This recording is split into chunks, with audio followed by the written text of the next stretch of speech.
আসসালামু আলাইকুম হোমিওপ্যাথিক শিক্ষার্থী ও নতুন চিকিৎসক বন্ধুরা, আপনাদের সাথে একটি কেস শেয়ার করতেছি। রোগী বয়স 4 মাস, সর্দি, নাক দিয়ে পানি পড়া, হাসি, কাশি, উৎপত্তি ঠান্ডা লেগে। এই কয়টি রুব্রিক বা এই কয়টি লক্ষণে আমি রেপার্টাইজেশন করে একটি ওষুধ পাই এবং তা প্রয়োগ করি। রোগী আলহামদুলিল্লাহ মাত্র 2 বার সেবনেই সুস্থ হয়। আমি দেখাচ্ছি রেপার্টাইজেশনে কী পেয়েছিলাম। আপনারা দেখতেছেন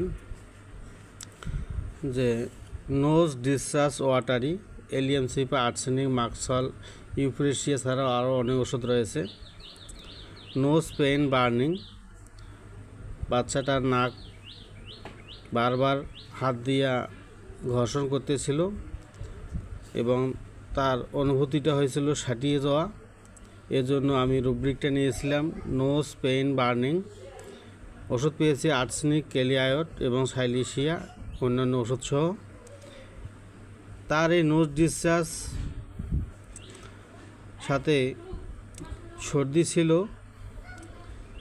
কলিজা উইথ বা কলিজা ডিউরিং, সেক্ষেত্রে আমি ওষুধ পেয়েছিলাম আর্সেনিক, এলিয়াম সিপা ছাড়াও আরও কিছু ওষুধ। এরপরে আমি জেনারেলিটিসে পাই কোল্ড বিকামিং, ঠান্ডা লেগে উৎপত্তি লক্ষণে আর্সেনিক,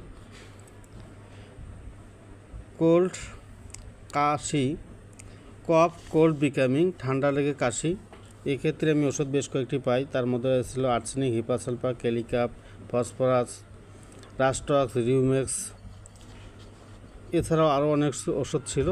তার মধ্যে আমি সকল লক্ষণের মধ্যে একটি ওষুধ মিল পাই, তা হচ্ছে আর্সেনিক, যেটা গোল চিহ্ন দিয়ে মার্কার করা হয়েছে। আমি রোগীকে প্রয়োগ করেছিলাম, আপনারা দেখতে পাচ্ছেন এখানে আর্সেনিক M2, মাত্র 2 বার সেবনে রোগী সম্পূর্ণ আরোগ্য হয়।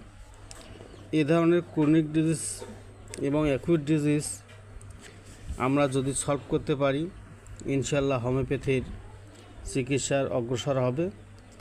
আমার এই ভিডিও ভালো লাগলে আপনারা অবশ্যই কমেন্টে জানাবেন এবং পরবর্তী ভিডিও রাখবো ইনশাল্লাহ। ধন্যবাদ।